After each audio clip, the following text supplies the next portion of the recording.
욥기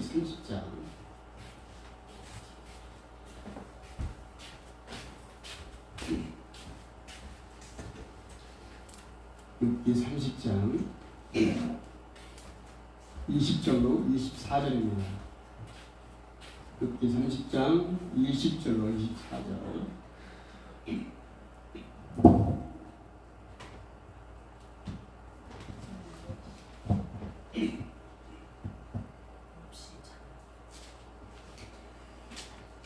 욥기 30장 20절로 24절.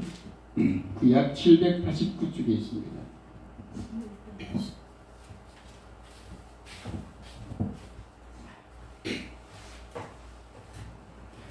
욥기 30장 20절로 24절.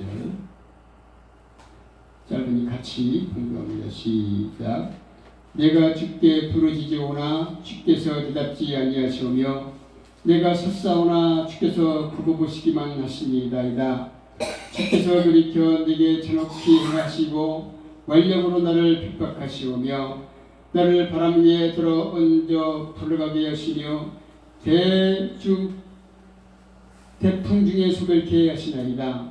내가 아나이다. 주께서 나를 죽게 하사 모든 생물을 위하여 정한 집으로 끌어가시나이다. 그러나 사람이 넘어질 때에 어찌 손을 펴지 아니하며 재앙을 당할 때에 어찌 도움을 부르짖지 아니하겠는가. 아멘. 저는 본문의 말씀을 가지고 어찌 도움을 하지 청하지 아니하겠는가 라는 제목으로 함께 은혜를 받고자 합니다. 욥기 하면은 욥을 생각하죠. 욥이라는 사람이 있었습니다. 욥은 참 당대 의인이었다라고 말하죠. 의인이라는 것은 뭡니까? 의로운 사람인 거죠. 의로운 사람, 죄를 짓지 아니하고 하나님 앞에 온전히 선 사람. 그래서 성경 말씀 의인이 참 몇 명이 나오죠. 의인이다라고 하는 하나님과 동행했던 사람, 그리고 하나님이 이 사람 의인이다 라고 말했던 사람, 그리고 예수님 또한 의로운 분이었다. 그래서 죄가 하나도 없는 분인데 인간을 대속해서 죄를 짊어지시고 십자가에 못 박히기까지 순종하셨던 분, 이렇게 우리가 이야기합니다. 오늘 6개 나오는 이 욥은 하나님 앞에 의로운 사람이었다라고 말하죠. 욥기 처음 부분에 보면은 하나님이 사단하고 대화를 하는 장면이 나옵니다. 근데 우리가 언뜻 바라볼 때에 어떻게 하나님이 이 사단하고 대화를 할까? 왜냐하면 원래 우리가 알고 있는 사탄은 말이죠. 루시퍼였는데, 천사장이었는데 또 찬양을 맡은 천사장이었어요. 하나님이 가장 귀하게 여기는 것 가운데 하나가 뭐냐면 찬양 받는 겁니다. 그래서 우리가 예배할 때도 가장 먼저 하는 게 뭐예요? 찬양이에요. 찬양을 은혜 받지 못하면 예배의 은혜를 거의 못 받습니다. 왜? 찬양을 하나님이 기쁘게 받고 또 우리가 찬양 드리면 마음을 확 잘해줍니다. 근데 찬양전에 와서 찬양하지 아니하고 찬양에 은혜 받지 못하면 속된 말로 말씀 뻥인 거죠. 그래서 찬양에 은혜 받지 못하는 사람은 온전히 하나님을 만나지 못하는 사람들이 대부분입니다. 그런데 오늘 본문의 말씀에 욥이라는 찬양이 사람이 나옵니다. 그리고 금방 말씀드린 것처럼 찬양을 가장 합하게 받는 분이 누구냐? 하나님이신데, 그러기 위해서 가장 찬양을 잘하는 천사장 루시퍼를 하나님이 만들었어요. 그래서 루시퍼에게 찬양을 갖다가 분당하게 만들었어요. 그런데 아직 찬양을 막 잘하면서 막 만들어가지고 말이죠. 찬양을 하는데 경계들이 하나님이 너무 기뻐하는 거예요. 너무 흡족한 거예요. 교만해졌습니다. 자기가 잘난 거죠. 자기가 너무 잘난 거예요. 모든 거를 막 다 할 것 같이 느껴지는 거예요. 우리 그러셨습니까? 청년 때 보면 말이죠. 본인이 막 모든 걸 다 하는 것처럼 말이죠. 질풍노도가 그래서 내가 최고인 것처럼 느낄 때가 있습니다. 제가 다 하는 것처럼 막 그때는 막 안 보여요. 자기가 최고니까. 그래서 막 날뜁니다. 그렇지만 그때가 지나게 되어지면 이게 아니구나 라고를 느끼는 때가 오는 거예요. 그런데 이 루시퍼가 그거를 느끼기도 전에 너무 그만해서 하나님 보호자까지 위협하는 지경이 되니까 하나님이 루시퍼를 내쫓아버리고 말았어요. 내쫓아가지고서 하나님을 영 못 만나지를 않았더니 이 욥기에 보니까 하나님이 루시퍼를 만나요. 어떻게 된 일인지는 우리 이제 올라가 보면 알겠죠. 그래서 하나님이 욥을 자랑합니다. 야, 너 욥 봤냐? 봤죠. 어떻게? 야, 욥은 진짜로 의인이야. 너무 정직하고 강직하고 너무 의로운 사람이야. 라고 칭찬을 막 침이 마르도록 막 칭찬합니다. 그러니까 루시퍼가 시기 질투가 하는지 몰라도 하나님 그 욥한테 말이죠. 아니 모든 걸 다 지니까 그렇죠. 뭐 부자고 뭐 자녀도 있고 뭐 재산이 막 엄청나니까 그 하나님을 자신들에서는 보이는 것이죠. 다 뺏어 보세요. 하나님 그렇게 잘생겼겠습니까? 라고 이제 하나님 앞에 비아냥거리죠. 그러니까 하나님이 이제 말합니다. 야, 그렇지 않아. 욥은 그렇지 않아. 그러면서 허락합니다. 뭘 허락했을까요? 다 뺏어가라. 그러나 단 하나, 생명만큼은 건드리지 말라. 라고 이야기합니다. 그 말이 즉시 떨어진 즉시 욥이 신난 거예요. 아니, 욥이 신난 게 아니죠. 루시퍼가 신난 거예요. 그래서 지상으로 내려가서 즉시로 욥을 치기 시작합니다. 한나라시에 갑자기 자녀들이 있는 곳에 풍랑이 일으면서 막 지붕이 무너지고 하면서 한나라시에 애들 다 죽어버리네. 모든 가축이 다 몰살해버리네. 역시로 어려움이 비상하는 겁니다. 그러면 이걸로 끝나는 게 아니라 욥의 생명을 해지 않았지만 욥이 병들기를 시작하는 겁니다. 모든 그 온몸에 악청이 나면서 승한 곳이 한 군데도 없는 거예요. 얼마나 아픈지, 얼마나 막 고름이 많은지 말이죠. 그 고름을 손으로도 못하니까 이제 손까지도 다 이렇게 막 지물이 나는 것 같아요. 그러니까 기와째가 들어가지고서 온몸을 벅벅 긁어내는 거예요. 너무 아파. 아프다 못해서 긁어내도 이제는 뭐 감각이 없을 정도입니다. 개에 들어가서 막 핥을 정도로 막 그렇게 악취를 합니다. 여러분, 사람이 말이죠. 조금만 아파도 그 아픈 것 때문에 얼마나 정말 주신경이 아파가지고서 고통을 당합니다. 저도 많이 아파봤습니다. 주말 문턱까지 가봤습니다. 요새에도 간혹 그렇게 아픕니다. 그 아플 때는 정말로 그걸 참기가 힘듭니다. 근데 그 아픈 것이 욥에 비하면은 속된 말로 세 발의 피죠. 세 발의 피. 그 정도로 욥이 아픔이 심했습니다.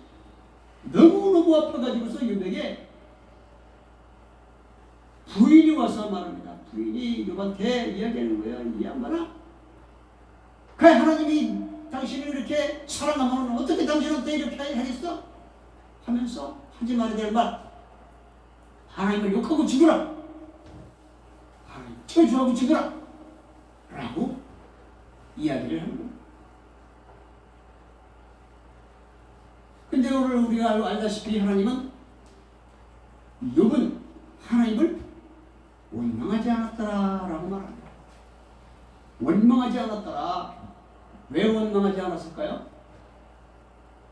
그렇게 모든 것을 가져가고 모든 자녀를 다 죽이고 거기다 심지어 자기 몸까지 다 헐게 만들고 어떻게 만들어서 성한 곳이 하나도 없게 만드는 그 하나님인데 욥은 그 하나님을 원망하지 않았다 라고 하면서 원망하지 않은 그 욥이 왜 하나님을 원망을 하지 않았을까를 보니까 욥은 고백하죠. 주신 분도 하나님이시요 가져간 분도 하나님이시요 내가 가져왔으니 가져가는 것이고 내게 준 것 다 가져가도 내가 아니었기 때문에 하나님 원망할 일이 없다는 것이죠. 그래서 하나님이 하나님 원망할 일이 전혀 욥에게 찾아볼 수가 없다는 겁니다. 그렇게 아픈 거예요. 온몸이 막 죽을 정도로 아프고 심지어 죽는 게 나을 정도로. 저도 아플 땐 그랬습니다. 얼마나 아픈지 말이죠. 그냥 죽는 게 더 나은 거예요. 죽는 게. 밤이면 막 낮에는 좀 덜 아픈데 밤이면 막 온몸이 막 아픈 거.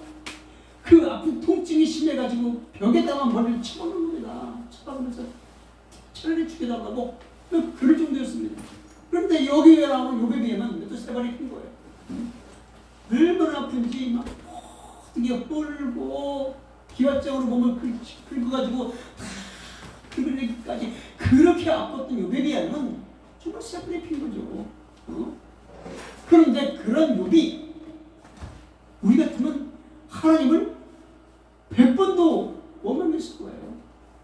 그런데 욥은 원망하지 않았더라 라고 말. 근데 오늘 본문의 말씀해 보니까 20절 말씀 쭉 30장부터 2절부터 쭉 읽어보면은 욥이 이런 말도 했네 라는 것을 보게 됩니다. 20절 봅니다. 20절 보니까 내가 주께 부르짖으오나 주께서 대답지 아니하시오며 내가 솟사오나 주께서 굽어보시기만 하시나이다. 왜 하나님이 나를 도와주지 않을까? 내가 죄를 지은 것도 없는데 혹시라도 자녀들이 죄를 지었을까봐 매일매일 자녀 한 사람 한 사람마다 다 번제를 드리면서 죄를 용서해달라고 부지중에 지은 죄까지도 다 용서해달라고 매일매일 하나님 앞에 번제를 드렸어요. 무슨 얘기냐면 매일매일 가정 예배를 드렸다는 거예요. 가정에서 매일 예물을 드리면서 하나님 앞에 예배를 드린 거예요. 뭐 때문에? 혹시라도 우리 부지 중에 내가 알지 못하는 사이에 죄를 지을 수가 있잖아요. 내가 하는 일 가운데서 하나님을 조금이라도 마음을 아프게 했던 일들, 이런 일들이 있을까봐 욥은 매일매일 자녀들을 위해서도 매일 그렇게 하나님 앞에 예배를 드린 거예요. 죄를 용서해달라고. 그러니 죄가 있을 이유가 전혀 없었던 거예요. 그러니까 20절 말씀은 그렇게 말하는 거예요. 내가 주님 앞에 부르짖는데 왜 대답하지 않습니까? 그리고 제가 이렇게 저 앞에 서서 하나님 앞에 이렇게 간구함이 있는데 왜 바라보시기만 하고 아무 말씀 없습니까? 라고 이야기를.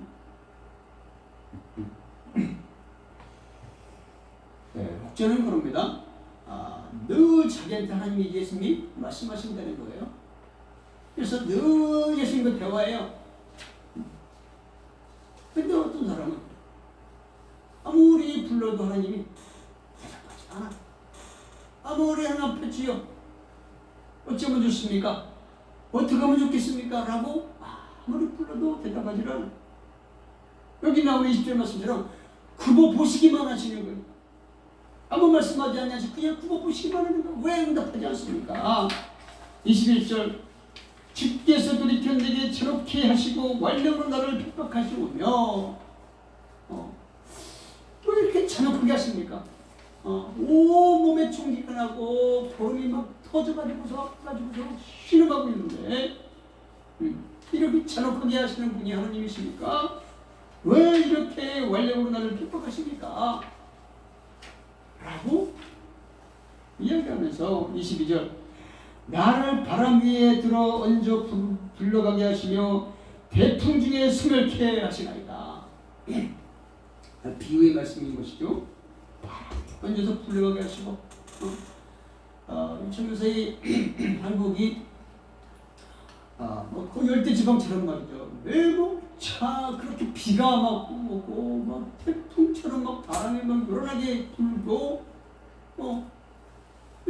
대충 맞습니다. 이것처럼 그 엄청난 바람으로 불어가지고서 불어내시고 태풍 중에 나를 생각해 만드십니다. 23절 내가 압니다. 주께서 나를 죽게 하사 모든 생물을 위하여 정한 집으로 들끌어 가시나이다. 그러면 하나님이 우리가 온 곳이 있으니까 간 곳이 있다는 거예요. 온 곳. 그래서 그 온 곳으로 지금 저를 불러가는 중이십니까? 라고 얘기하는 거죠. 우리 올 때는 순서가 있죠. 그러나 갈 때는 순서가 없다고 느낍니다. 어저께도 보니까 어떤 그 요리사였는데 이 자연의 식재료를 가지고서 이제 자연 친화적인 그런 음식을 만드는 이런 그 요리사가 있어요. 나이가 65세밖에 안 되는데 갑자기 심장마비로 죽은 거예요. 그런데 갑자기 심장마비가 오니까 어떻게 할 수가 없지 않습니까? 갑자기 죽음을 당하는 거예요. 우리 어느 순간에 어떻게 될지를 인간은 판단할 수가 없는 거예요. 욥처럼 욥이 말씀하시는 그 말씀인 거예요. 23절 바람 위에 들어 얹어 풀려 계시며 태풍 중에 숨을 타시나요. 어느 순간 이 부지불식간에 하나님이 오라 하면 가야 된다는 거예요. 그러면서 말합니다. 23절 내가 아나이다 주께 나를 주께 왔사 모든 생물을 위해 정한 집으로 끌어가시나이다. 하나님 오라 하면 가는데 24절 그러나 사람이 넘어질 때에 어찌 손을 펴지 아니하며 재앙을 당할 때에 어찌 도움을 부르짖지 아니하겠는가. 사람이 힘든 일이 있고 재앙을 당하고 어려움을 당하면 어떻게 손을 내밀지 아니하고 어떻게 도움을 청하지를 아니하겠습니까 하면 사람한테 지금 도움을 청하고 있는 그 막 간절한 모습이 보이죠. 그 간절한 주님의 마음을 우리가 알아야 된다는 거예요. 예수님이 간절한 이유가 뭐가 있겠습니까? 예수님께서는 죄도 없고 흠도 없는 분이신데 그 겟세마네 동산에 올라가서 밤이 맞도록 우리는 밤이 맞도록 뭐예요? 밤이 맞도록 놀잖아요. 많은 사람들이 밤이 맞도록 게임을 하고 밤이 맞도록 서로 어떤 것인가 하고 밤이 맞도록 서로 어울리고 우리 이런데 예수님은 밤이 맞도록 기도하시는 거예요. 뭘 위해서? 인간들의 죄를 위해서. 죽어갈 인간들의 죄를 위해서 밤이 맞도록 땀방울이 뭐가 되기까지요? 핏방울 뛰기까지 기도하셨다고 말합니다. 간절하게 막 간이 끓일 정도로 간절하게 기도하는 거예요. 예수님께서 그렇게 마지막 밤을 보내시는 겁니다. 그리고 그 다음날 잡히죠. 그리고 십자가에 처형을 당하시는 겁니다. 그 전날 밤 예수님께서 겟세마네 동산에 올라가서 밤이 맞도록 땀방울이 핏방울 되기까지 기도하셨다.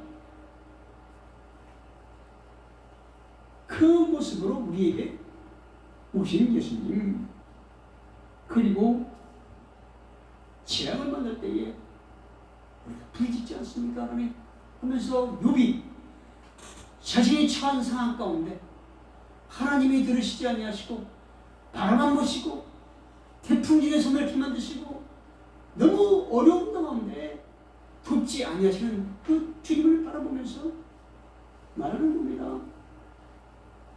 재앙을 제가 당했는데 제가 어찌 부르짖지 않겠습니까? 어려움을 당하는데 물에 빠져 죽으라는데 부르짖어서 기도하지 않겠습니까?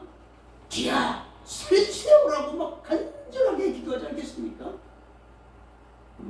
어려움을 당하는데 힘든데 그 어려움 가운데 하나님 앞에 기도하지 않겠습니까? 부르짖지 않겠습니까? 그 말인 거죠.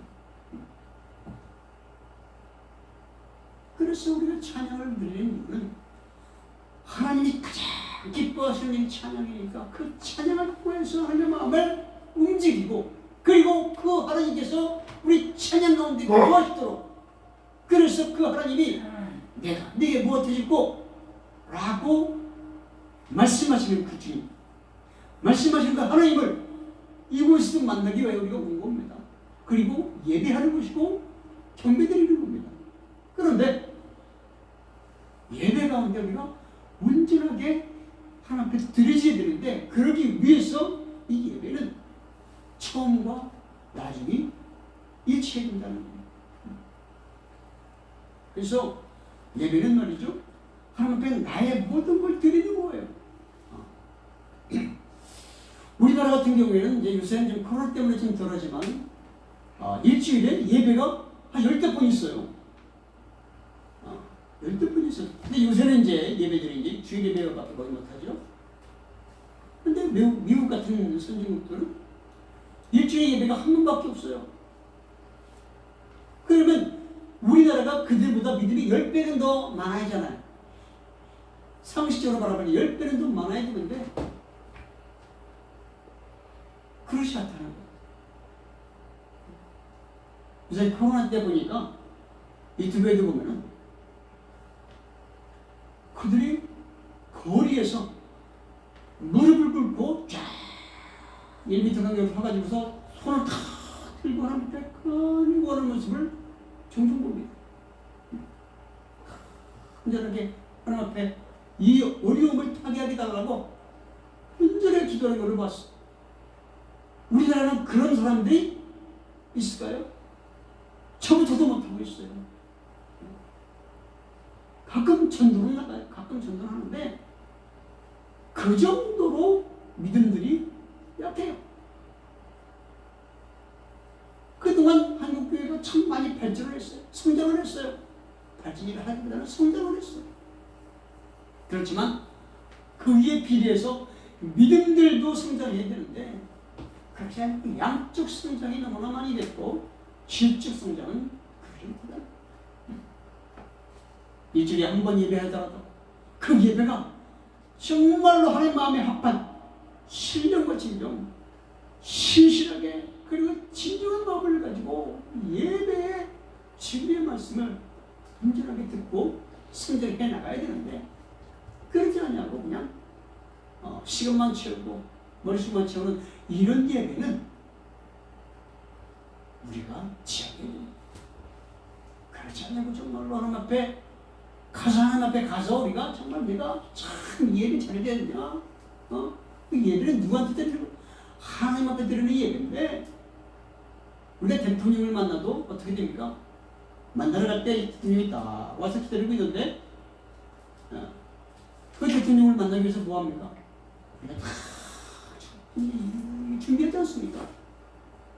그리고 준비해서 다 가가지고 대통령을 다 만나잖아요. 근데 하나님은 대통령에 비할 바가 있습니다. 그런 하나님을 만나러 우리가 와서 예배하는데 그 자리에 신실하게 찬양과 경배로 온전히 올려드릴 따름이 기뻐 받으시는 거죠. 그런데 이 욥은 거기에 곱하기 10배는 넘게 하나님의 신실한 자였다는 거예요. 그런 욥이 오늘 어려움을 당하는 이유는 뭐예요?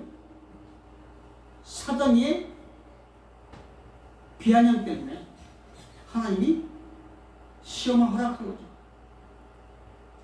우리도 간혹 그럴 때가 있습니다. 간혹 하나님 앞에 언제나 서기 위해서 열심을 다하고자 하는데 어느 순간 막 어려움을 당할 때도 있고 어느 순간 아무리 뭘 해도 되지 않을 때가 있어요. 저희 같은 경우도 부경제를 참 많이 하다가 이제 교회를 개척을 해서 10년이 지났는데 아주 어려움을 당하고 있어요. 그러나 저는 넘어가지 않습니다. 실망하지 않습니다. 왜? 하나님의 때가 되어지면 역사하실 거라는 것을 믿고 있습니다. 그리고 그때를 위해서 지금도 낙담하지 않냐고 좌절하지 않냐고 욥처럼 원망하지 않냐고 24절 말씀처럼 부르짖어 그분 앞에 간구를 하고 있는 겁니다. 하나님이 그저 바라보고만 계시지 아니하고 반드시 도움을 줄 것이다라는 믿음을 가지고 간구하는 거예요. 과연 욥이 어떻게 되었을까요? 그 친구들이 와서 욥을 갖다가 계속 막 비난하는 거예요. 막 비난하는 거예요. 야, 네가 뭔가 죄를 했으니까, 네가 뭔가 하나님 앞에 잘못 보였으니까 네가 이렇게 됐지. 라고 하면서 계속해서 욥을 갖다가 책망하는 겁니다. 근데 욥은 계속 변명하는 거죠. 내가 그런 적이 없다. 나는 그렇게 하나님 앞에 내가 잘못을 저진 일이 없어 하면서 계속 자기를 변호하는 겁니다. 왜? 원래 그러니까 이게 마침내 하나님이 입을 엽니다. 입을 열어가지고서 그 친구들을 책망합니다. 내가 욥을 바라볼 때 욥은 진짜로 선실한 사람이었고 의로운 사람이었어. 그러니 너희들은 욥한테 가서 잘못을 빌어라 라고 이야기를 합니다. 그리고 욥에게 갑절의 복을 주는 겁니다. 갑절의 복을. 또 이제 그런 얘기 하죠. 다시 이제 사단이가 하나님 앞에 섭니다. 야, 어떻게? 네가 욥을 시험해 보니까 어떻게? 하니까 이제 이 사단이가 할 말이 있을까요? 없는 거죠. 아무리 그렇게 뭐 죽음의 문책까지 갔던 욥이 하나님 얼마나 크죠. 그냥 하나님 앞에 신실하게 서는 모습을 바라보면서 하나님 앞에 간구하며 붙어있고자 하는, 심지어 그 부인까지 하나님을 원망하고 죽으라 라고 말하는 부인의 말까지도 듣지 않냐고 하나님 앞에 견하게 서 있던 그 욥처럼 우리 또한 하나님 바라볼 때에 사단이가 하나님 앞에 가서 우리를 까불리서 야, 너 가서 보았니? 너 가서 김남희를 보았니? 걔가 어떻대?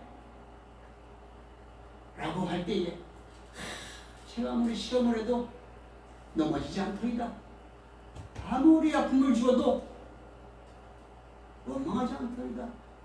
신실하더이다. 라는 고백을 듣고 하나님 마침내 그에게 복을 주되 전무후무한 역사를 허락하는 그런 은혜가 있기를 원합니다. 그래서 하나님이 안돼야 하고 불러서 하나님 앞에 바로 서 있는 나를 바라보면서 참 흐뭇하게 바라보시는 하나님의 그 모습을 우리가 상상을 하면서 하나님, 제가 이렇게 살았습니다. 이렇게 살아오고 있습니다. 그리고 이렇게 살아갈 겁니다. 라고 당당하게 고백할 수 있기를 원합니다.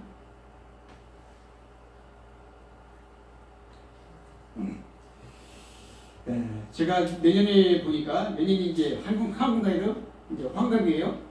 그래서 저 개묘년생입니다. 내년에 보니까 이제 개묘년인 거예요. 개묘년. 그래서 개묘년이 되어지면서 과연 나는 이 나이까지 어떻게 살았나? 참 이 어머니가 서원했던 것처럼 죄종이 되었고 죄종으로 쓰임받고 있는데 얼마나 많이 하나님 앞에 신실하게 고백했는가를 바라볼 때 참 부끄러움밖에 없습니다. 그럴지라도 욥처럼 하나님 앞에 자기 모습을 아리고 어려움을 당할 때에 부르짖지 아니한 사람이 여기 어디 있겠습니까? 찾지 않고 잡지 않은 사람이 어디 있겠습니까? 라는 그 부르짖으면 지금도 그렇게 부르짖고 있고 찾고 있습니다. 그래서 왜 간절하게 기도하고 간절하게 찬양을 하고 간절하게 매달려 있느냐? 욥처럼 그 어려움을 당할 때 간절하게 찾지 않은 사람이 어디 있겠는가라는 그 말씀처럼 지금 우리가 간절한 친구를 찾지 않으면 누가 찾겠으며 언제 찾을 수 있겠습니까? 이 간절함이 하나님 마음에 상달되어서 그분이 우리를 바라보시면서 착하고 충성된 종이다 하면서 이제 내가 너와 함께 할 것이며 더 너에게 만나줄 것이다 라는 음성을 듣게 되기를 저뿐만 여러분 모두가 그렇게 듣게 되기를 예수님 이름으로 축원합니다. 기도하겠습니다. 그럼 기도할 때 하나님이여 우리가 이처럼 어려움을 당하고 힘들고 아픔을 당할 때에도 우리는 하나님을 원망하지 않고 끝까지 주님 앞에 바로 매달려서 간구하며 하나님께 신실하게 구합니다. 고백하며 기도합니다. 주여